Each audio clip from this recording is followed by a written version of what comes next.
couple times. She has. Because whenever I was like, wait, she's never been here, and you probably get that all the time. Y'all don't. Yeah. You look like sisters, but you don't look alike or anything. But I was like, wait, I've had Fanning on. No, I was like, nope, it was her sister. The other one. I know she loves coming on here, but I'm so excited. I know. I'm such a fan of you. So ditto as well. I love you and your sis. And happy holidays. Do you get into Christmas time? Totally. This looks so beautiful. I love Christmas time. I love Christmas. It's my favorite. Yeah, my mother and my grandmother, they're very amazing at decorating trees. Yes. You know, doing the lights the right way and working from the trunk on the outside. They have like a whole situation. Oh, they don't do pre-lit. They like wrap it every year. Wrap it every year. That's old school. Yeah, it takes a lot of lights, but the single mom in me says no. No, that makes sense. Yeah. Like, no. So okay, so I heard that you once planned a New Year's party, and it was supposed to be like all fast food. Yes, it was my sister's idea with her.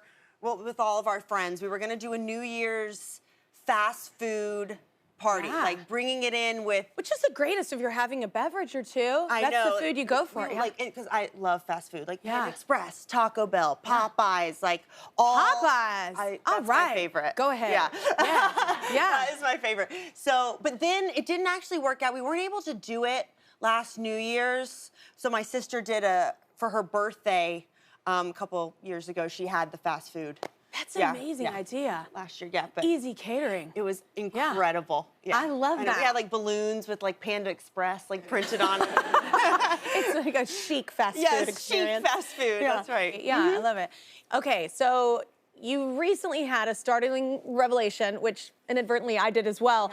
But Conan, you were on his podcast, and he ruined Seacrest's radio show for you. That is correct. Yes, I went on Conan's podcast, and I was talking about Ryan's Roses, which is this thing on Kiss FM, right? Ryan Seacrest Radio. And my grandmother and I would listen to it all the time, like going to school. Like it's been on when I was younger. Yes. For years. And it's like, you know, someone from Ryan's team will call in and say, you know, I'm a free florist company. Like, we're offering free flowers today. Like, would you like to send it to someone? And they're basically trying to catch a cheater. And so... If they send it to their girlfriend or not, it's so wrong. And so sometimes they would not send it to their wife or their husband. They'd send it to another person. And then that person is secretly listening in, and we're listening in, and we're like, oh, I know. Yeah. And then that, you know, the wife or husband or partner will come on and be like, you know, how dare you? Like, I heard you. And then sometimes, like, it cuts out and, like... Yes, they drop the call. They hang up. It's dramatic. I love it. It's my favorite thing. And then I went on this podcast, and I found out from sources, and they didn't know if they were going to be able to air it on the podcast, but they did. It's out there. It's not real. They're actors. I felt like someone told me Santa wasn't real. They're like some of the best actors in the world. They did a good job. Yeah, because sometimes they would just hung up and they're like, we've lost him. You know, we've lost him on the line. We can't get him back. They're escaping. Yeah, I'd run too, cheater. Well, it turns out somebody heard about all the confusion and sent a message for you. No way. Hey, Elle.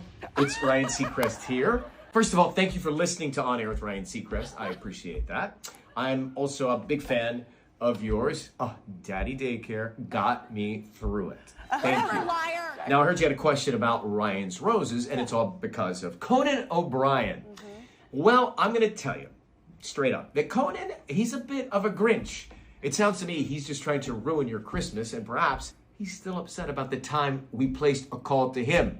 But you didn't hear that from me. Anyway, I'm sorry for any confusion this may have caused, and I've sent a gift to make up for it. And they are the real deal. See you soon.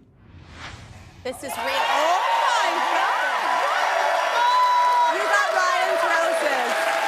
He chose you.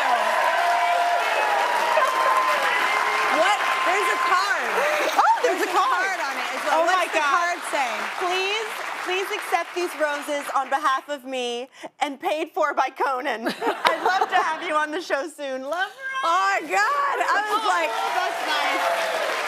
I was devastated as well. Right? Well, these make up for it. It does. This makes up for it. And I feel better about humanity, just a tiny bit. Me too. But let's take a break and do some commercials. Skylar is all set to help us out. Hi, Kelly and Elle. Elle, I can't wait to see A Complete Unknown. I've been a huge Bob Dylan fan ever since hearing It Ain't Me, Babe. The lyrics spoke to me at a time when I really needed them. That's what music can do. It helps people connect to life. Stay here. There's more with Kelly and Elle next. That was a look at her new film A Complete Unknown. It's in theaters Christmas Day. And Elle just won a National Board of Review award for it, so congratulations on that. Thank you. How does it feel? It feels great.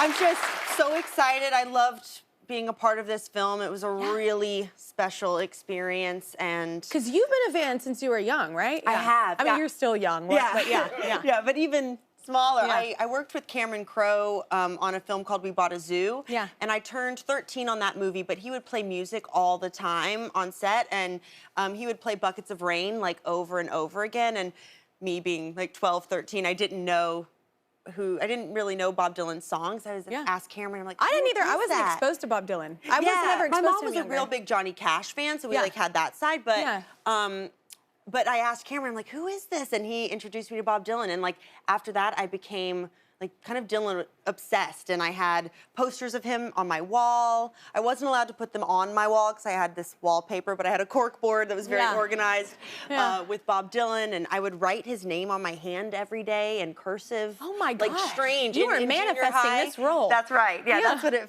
felt like. So then to be a part of this and to get to witness Timothée Chalamet play him, he's so incredible in the film. And you know, it says a lot about us is you chose Bob Dylan to obsess over, and mine was Steven Tyler. okay, there we go. Yeah. Very different. That's good. I wasn't exposed, so it's interesting how you miss out, and then later in life you get to delve into someone's catalog. Yeah. Like nobody, I guess, around me really exposed me to Bob's But music. now, so now I'm there's obviously a lot more of aware and covered albums stuff. and also like so many phases of his career in life. And what a obviously. line, like people only tell you what they want to remember, like that, not the whole story. That's a great movie. Yeah, so tell everybody who you play.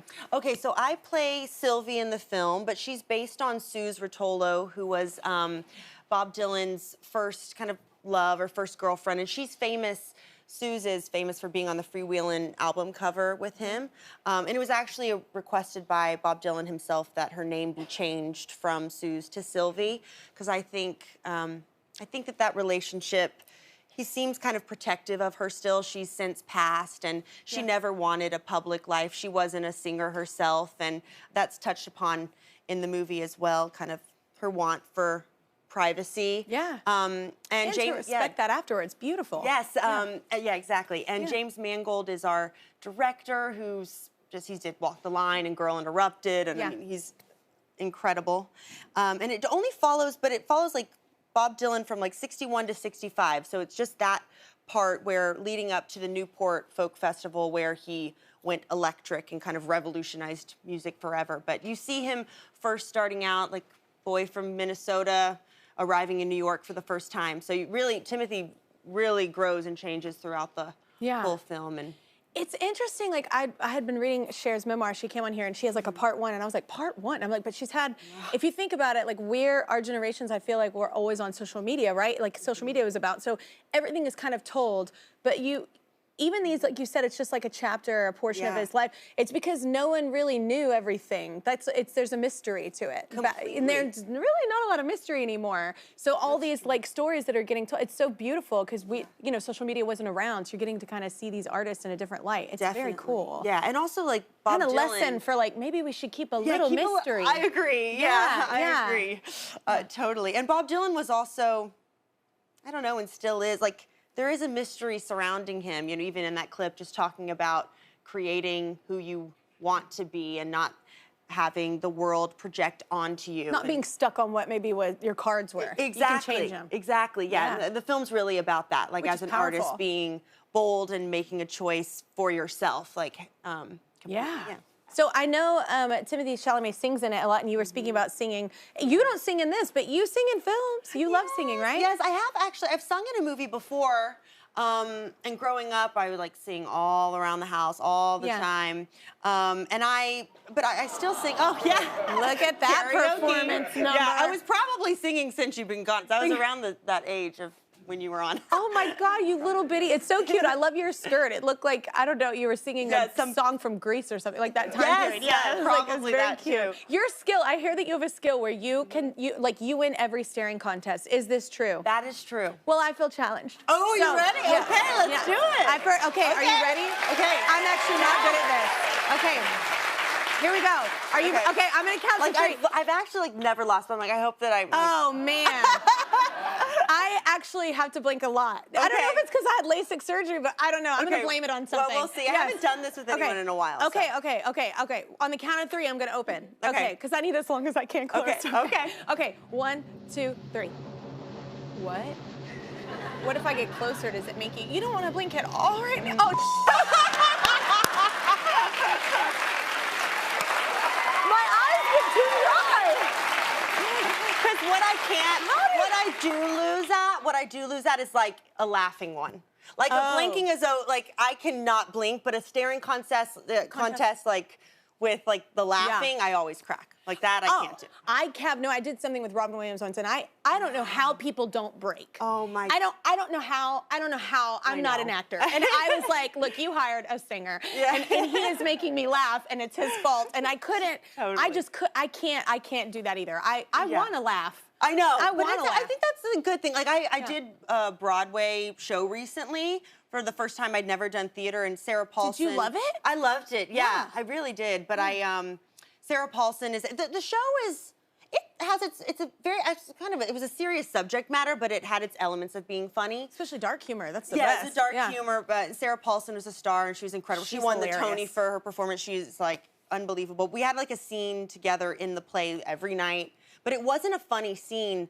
But there was a dog in the audience one night that started barking, like a poodle. Sure. And we're like, we were like, wait a second, like a dog started barking, and we're just like staring at each other, and it's a serious scene. Like there's no reason for either of us to be laughing as actors in the scene, and we just lost it. And she's hilarious anyway. She's funny. So we lost it, and then the audience started like laughing with us and applauded. Like we were like, we're sorry. Like we looked at, we totally broke. And like, what that's odd. Like, but sometimes I love when the barrier's kind of broken and you get a little, and then you can jump right back into it. I think that's special. Yeah. Yeah. Me too. Yeah. All right, we need to take another break. A Complete Unknown is in theaters Christmas Day. Go see it with the family, y'all, or escape from your family. I don't know what the situation is.